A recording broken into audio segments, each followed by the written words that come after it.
Здравствуйте, дорогие друзья! Мы продолжаем очередной обзор строительства нашего комплекса. То есть, есть вопросы, на которые будем отвечать сегодня. Главное, покажем, что мы как делаем. Не каждый день приходится такое творить. Итак, давай поднимайся сюда. Так, можно сейчас обратить внимание, что вот встали наши боковые декоративные окошечки. Сегодня ждали электрика, приехал, он нас провел провода, провел проводку. Могу, знаете, на что обратить внимание? Вот что, видите, на нашем эскизе вот здесь был сплошной фон. А как только мы кирпич вставили, появился рисунок. Тут, конечно, закроется, но если бы эта ниша оставалась так, то этот рисунок, я считаю, может все испортить. Потому что он вот такой рисунок, он нам точно не в тему. Можно сюда что-то придумать, потому что на нашем эскизе, покажешь сюда, кивнешь.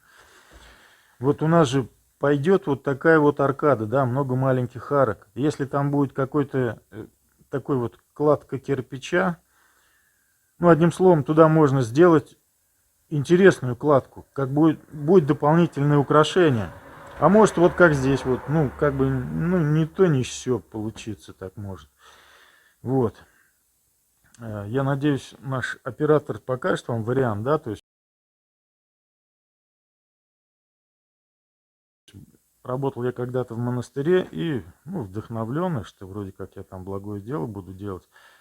Я туда приехал и, в общем, красоту там навел определенную, на мой взгляд, конечно. То есть украсил эти печи дополнительно узоры. Вот, то есть такие узоры можно делать и вот в таких вот, и в таком вот окошечке, да, если, повторюсь, ничем не будет закрываться. Определенные трудности это, конечно, но при желании, я лично люблю такие вещи делать. Они, конечно, много времени занимают, но я просто обращаю на это внимание, что вот этот рисунок, мне не очень нравится, но он будет закрываться. А вот эту аркаду маленькую тоже были у меня мысли, как можно их украсить, либо сделать более сдержанной, но заказчик сказал, давай простую кладку туда сделаем, и как получится. Вот. Я акцентирую на то, что можно эти вот пространства как-то украшать еще дополнительно. Так, ладно. Дальше идем. Вот проводка. Видите, как у нас сделана проводка. Дорогие друзья, на наш канал часто приходят вопросы от наших зрителей относительно разных конструкций печей. А нам приходится иметь дело, как правило, мы снимаем и показываем вам печи от конкретно заказчика, да, у которого мы трудимся. И мы хотим во-первых, провести опрос, какие печи наиболее востребованы, какая конкретно вам нужна печь, понимаете? И собрать общую картину, да, пожеланий наших заказчиков, либо возможных застройщиков, какая нужна печь, и спроектировать и сложить такую печь, понимаете? То есть пойти от обратного. Не мы кладем и рассказываем про уже какую-то конструкцию, да, а собрать ваши пожелания. И разработать печку, ее сложить, разобрать ее, снимать каждый ряд, рассказывать, почему кладем именно так, а не иначе, либо возможные варианты, да, раскладки. Вот такая мысль. То есть, если вы придумаете, как называться может этот проект, будет совсем хорошо. В первую очередь нужны ваши пожелания. То есть, какая печь, из какого...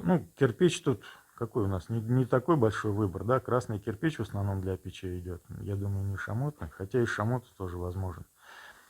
Главное, нам нужно знать, на какие габариты, то есть в какую комнату, либо какое пространство должна обогреть эта печь, какая печь должна быть по функциям. Не будем называть их там шведка, голландка, там грубка, да, под этими названиями очень часто люди понимают абсолютно разные печи. Поэтому будем апеллировать такими названиями, как отопительная печка, чисто для отопления, отопительно-варочная, чтобы она для тепла была и для приготовления пищи. Еще какой вариант? Возможно, каминопечь, да, то есть печь с большой стеклянной дверкой, чтобы ей можно было и отапливать помещение, и любоваться огнем, как у камина. Тоже такая на сегодняшний день достаточно востребованная функция. Русские печи давайте не будем брать, это отдельная тема. То есть остановимся на таких более востребованных, на мой взгляд, печей для дома. То есть печь, это может быть печь для деревенского дома, для дачного домика. Возможно, печь для дома, для молодой семьи. Так, ну, я надеюсь, задача понятна, да? Еще что нужно? Какое помещение должна обогревать ваша печь? Какая энергоэффективность дома? То есть из чего он? Из камня сложен, из дерева, там, щитковый, каркасный, там, ну, другие много всяких конструкций и материалов. Высота потолка. Ну, там, что еще? Так, про фундамент не будем говорить, это отдельная тема. Будем говорить про печь. Да, функции. Давайте попробуем организовать такой вот проект. В какой области эта печка будет? Да, одно дело печка отопительная, скажем, в Краснодарском крае, другое дело где-нибудь там в Сибири, за Уралом, да, где климатические условия разные. То есть это тоже нужно знать. Что это будет? Основной источник тепла, либо вспомогательный. Ну, то есть какие-то все вот эти мелочи, они тоже важны для разработки. И мы разработаем печь конкретно по вашим пожеланиям. Потому что, знаете, в основном какие кладут печи? Которые вот у нас в книжках, да, в этих вот учебниках, они в основном все однотипные, эти печки. Ну, кстати, во многих книгах нет даже такого понятия, как футировка. То есть оно появилось, оно, конечно, давно было, но в книгах зачастую такого элемента печей нет, как футировка, то есть внутренняя отделка печки, топки. Вот, поэтому ждем ваших пожеланий. И обязательно такую печку мы постараемся найти, такую печку, и сложить ее. Ну, надеюсь, у нас все получится. То есть у нас будут по лицу 4 фонаря, по лицевой вот этой части. Ну, вот в процессе съемок, увидите, провода торчат. Вот как они у нас проложены. То есть, ну, обычная штраба, и ничем мы этот провод не изолировали дополнительно. Этот провод специальный, он термостойкий. То есть он, по заявлению электрика нашего, он держит до 300 градусов. То есть, ну, здесь 300 градусов, ну, явно не будет. Здесь даже 100 градусов не будет. Вот, ну, то есть, вот как мы его заложили. Покажи туда по периметру. Ну, и вот концы вправо торчат, это будут светильники. И с той стороны, с правой, там тоже такое же декоративное окошечко. Так, наша печка-пекарня. То есть поставили мы задвижку, вот она задвижечка встала. Вот таким образом оформили, ну как, это выход из топки, то есть своего рода хайло, задвижка тут. То есть поскольку здесь у нас свод и круглая такая конструкция, а вот этот вот элемент, ну то есть сюда у нас встанет монтажная площадка. Вот такая монтажная площадка для трубы на 120. Поскольку здесь круглая часть, и при нагреве вот эта часть, она может приподниматься, то есть как-то расширяться, решили мы обварить вот эту конструкцию. Видите, чтобы она у нас не расползлась со временем никуда, мы ее тоже обварили в такой вот защитный кожух железный. То есть даже если вот эта вот часть у нас будет приподниматься, как-то расширяться, ходить куда-то, вот эта часть у нас никуда не денется, да, согласитесь. И так, дальше был вопрос, да, как у нас дымоход будет подходить от печки-пекарни к основному. Дымоход у нас будет здесь один, диаметр 250. Встает, ну, видите, основание для монтажной площадки. То есть задвижка, ну, где-то задвижка 130 на 130. Достаточно плотная, то есть мне нравятся вот эти задвижки. Монтажная площадка встает, мы ее тоже накроем еще одним рядом кирпичной кладки. И как у нас будет производиться подсоединение к тому центральному дымоходу. Вот гильза на 120. Она будет вот так вот станет. Но я думаю, она у нас станет повыше немножко. Потому что вот этот вход в центральный дымоход должен быть выше задвижки нашего мангала, он же камин. Понимаете, да? Чтобы не было подсоса воздуха через камин. Также у нас будет подсоединяться, покажи туда, вот эта труба торчит. Это труба от печки под казан. Она будет таким же образом, то есть с помощью такого же вот отвода подсоединяться к центральному каналу, к центральному дымоходу. Но их надо располагать на разной высоте. То есть, чтобы не были вот эти два отвода один в один, понимаете? Потому что если затопит и печку-пекарню, и печку под казан, из двух каналов воздух, дым будет встречаться.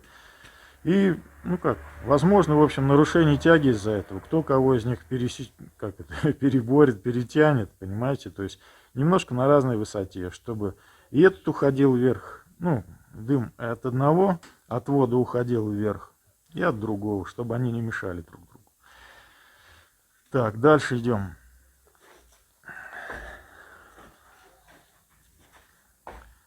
Вот что у нас мангал, он же камин. Как лучше называть, покороче, чтобы. Пусть будет камин, да, потому что это камин. То есть вот у нас зуб. В данном случае получилось у нас достаточно большой вот этот, тоже можно назвать хайло, то есть переход из топки в другой этот конструктив. Здесь у нас будет дымосборник. Либо проем, либо хайло, неважно, да, суть от этого не меняется. Это вот полочка, и вот перемычка сверху у нас выглядит, как выглядит, то есть это перемычка, и, то есть она у нас стоит насухо, если ее, тут она поджата уже этой ватой, всякой всячиной, то есть она у нас стоит безо всякого раствора. Видите, то есть высота, естественно, не совпадает, вот такими кирпичиками будем ее выводить в одну высоту с нашей кирпичной, с футировкой внутренней. Тоже вроде бы все понятно, да? Вот температурный этот зазор, который будет заполняться тоже вот это супервулом белой керамической ватой. Здесь тоже от печки пекарни к массиву тоже зазор тоже будет вездеват. И здесь ляжет тоже, да, это вот утеплитель, это белая вата. Повыше будет перекрываться. Так, дальше идем.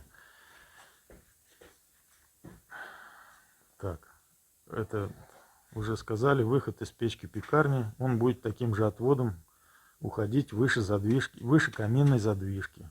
У стены обязательно поставим еще дополнительно. То есть, те листы, которые у нас были ниже, изоляционная силка, суперизол.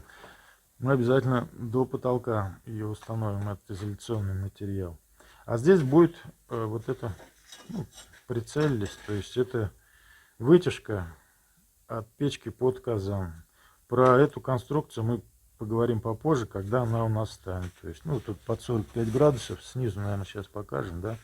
То есть 3 ряда под 45 сужения к этой задвижке. У задвижки тоже будем делать другой вот этот штырь. Этот короткий, будем его удлинять. Кстати, там тоже удлинили. У задвижки для печки пекарни.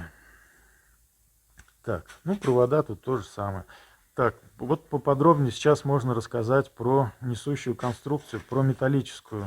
То есть у нас же один угол вот этот, он, нависает такой необычный элемент, чтобы снизу не было железа, заказчик попросил, не было видно никаких металлических частей. И вот он внутри что из себя представляет. То есть вот такой же швеллер мы заложили, можно посмотреть в наших предыдущих роликах. То есть здесь просто лежит швеллер. И установили, видите, швеллер, мы его зафиксировали пока саморезами, чтобы он влево-вправо у нас не ходил, рычаг большой, можно не нарочно его как-то потревожить. И пустили укосину, то есть это арматура, которая между двумя швеллерами. Швеллер там в углу, конечно, сварен. И дополнительно, поскольку мы такую конструкцию первый раз делаем, решили еще постраховаться. Видите, у нас шпилька здесь. Возможно, мы еще заложим на какой-то высоте еще швеллер. Вот туда, в массив тот запустим. Большой швеллер. Через дырочку вот гайкой зафиксируем. Возможно, это еще пока не окончательное решение. Это так, для подстраховки. посмотрим. Скорее всего, заложим, я думаю, мы этот швеллер. Раз уж у нас как бы первоначально, во-первых, была такая задумка. Ну и все для этого есть. И швеллер, и шпилька. Так. Зашел вопрос у нас про электриков. Мое такое давно сложившееся мнение, что все зло на стройке идет от электриков. Ну, представляете, да, идет стройка. Как правило, в доме работают там не одна бригада. Может, бригада 3-4 и больше может работать. У всех электроинструмент. Приходят электрики. Раз, и отключили всем свет, да. Все, у всех работа встала. Им надо работать, называется. Если вы электрик, то, ну, потрудитесь там пройти мужикам, сказать, что там через 15-20 минут у вас, ну, электричество будет отключено. Ведь достаточно, вот, ну, лично про себя могу сказать. Нам надо, скажем, замесить ведро раствора, да, дополнительно, чтобы даже без электричества было, и там несколько кирпичей отрезать, да, подготовиться к отключению. И так у многих, я уверен. То есть, если вы электрик, ну, уважайте труд других людей. Так, ну это ладно, отклонение. Был вопрос про шпильки, то есть какие мы используем шпильки. Вот, ну, я сильно в эту тему никогда не вдавался. Есть вот, на мой взгляд, ну вот, что нам встречается в магазине, 3 вида шпилек. Есть вот такие вот шпильки, видите, получится сфокусировать. Резьба очень, очень тонкая, то есть она прям вот эта шпилька на 8. И у нее вот эти вот витки, они как бритвы прям. И каждый виток, он миллиметра по 2, наверное. То есть там внутри середина очень тонкая. Это вот такие шпильки, они тоже разного диаметра. Это в обычных строительных магазинах. Да, в обычных строительных магазинах. Тут железо самое никудышное. Вот они тянутся, эти шпильки. Я их не советую брать. Есть шпильки, они темные, какие-то они каленые, что ли, да, то есть очень твердые. Что от них ждать, я тоже не знаю. То есть они прям вот, ну, темные. Если вот эти вот хромированные, да, ну, скорее всего, Китай. Наша промышленность, я думаю, еще долго не встанет с этих самых. В общем, не скоро еще восстановится. Хромированные. А может оцинкованные. Да, скорее всего, оцинкованные. Правильно. Вот шпилька. Эта шпилька у нас стоит, да, для перемычек, для всяких, мы используем диаметр 12 миллиметров. Вот сюда можешь поставили 14. Рядом поставить эту шпильку.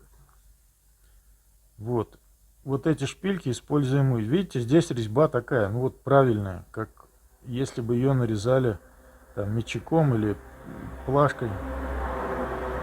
То есть она, ну как бы, имеет какой-то угол определенный. То есть она не каленая, не сырье вот такое вот с этими витками острыми, а вот такая вот. Ну, это вот все, что я знаю про шпильки. То есть они себя вот оправдывают. А это вот, ну, не буду я ломать. То есть и железо такое, и главные витки вот эти несерьезные какие-то. Так, дальше. Да, хотел сказать про выступы. Если кто-то надумает делать выступы, видите, у нас много здесь выступов в этом комплексе. Я пришел к такому выводу, что по возможности надо в один размер все эти выступы делать. То есть у нас все выступающие элементы, вот эти арки, поясочки, вот эти все, они все выступают на 30 миллиметров. То есть это очень удобно при всех расчетах, когда вы будете конструировать эти все, ну, спутаться, ну, невозможно, да, все эти выступы на 30 миллиметров. Вот, это мой такой совет. И про печку-пекарню спустимся. То есть, ну, уже неоднократно мы говорили, у нас прибавляется количество наших зрителей. Вот есть печка-пекарня, да, у нее, как бы, единственное, что в отличие от печки под казан, у нее достаточно такая большая внутренняя площадь. Ту же самую печку можно организовать в нашей печке под казан. И дверку можно поставить побольше, и подовую часть сделать. У нас же и здесь колосниковая решетка небольшая, да? То же самое можно сделать здесь. То есть единственное отличие будет то, что та печка более удобная, к ней подойти вот так и посмотреть, да? Ну, не надо нагибаться. Не надо нагибаться, коров у нас гонят за забором. И нет свода, то есть у этой печки нет свода, а будет плита. Ну, естественно, через плиту будет, ну, быстрее остывать эта печь. Ну, и можно, знаете как, я нигде не видел, но я думаю, запросто можно сделать какую-то крышку вот из изоляционного, да, из этого из силиката кальция. Только обрамить ее, естественно, железом, чтобы, ну, этот силикат кальция очень хрупкий, а в железо его сделать тоненьким, там, любым, хоть оцинковкой, хоть нержавейкой. Сделать такую крышку и накрывать, чтобы тепло не уходило. И будет практически то же самое. А, ну, большого элемента просто, ну, как бы можно его не делать. То есть это для тех, кто хочет сэкономить место, ну, либо у кого-то мало просто места. Работаем в рядах, видите? То есть у нас вся стройка идет в рядах, чтобы можно было. Да, вот здесь делаем обязательно, через следующий ряд у нас пойдет по лицевой вот этой вот, по лицевому массиву пойдет стяжка из проволоки, армирование. То есть 4 гвоздя, чтобы это была скручена, да, арка между собой сверху еще зафиксирована. Эта арка была зафиксирована. Только в провода, естественно, надо стараться не попасть. Скручено. И туда, то есть, так, можно и туда, и да, кинуть дополнительно еще. Это армирование лишним точно не будет. Особенно у этой печки пекарня. Можно вообще вот так вот еще, да. И сзади. Так, ну сверху видно. Следующий ряд у нас пойдет бордюрчик. Вот такой, видите, то есть этот кирпич такой, лещатка, ШБ6 он, да, называется. Я их все путаю. В последнее время очень много всяких этих кирпичей. Вот так пойдет бордюрчик выступающий. Он, конечно... Так, во-первых, общий вид давай дадим снизу. Так, ну вот общий вид конструкции нашей. Да, у нас в нашем проекте не планировался вот такой вот элемент. Я его постоянно называл, ну, нравился мне такое название, как медальон.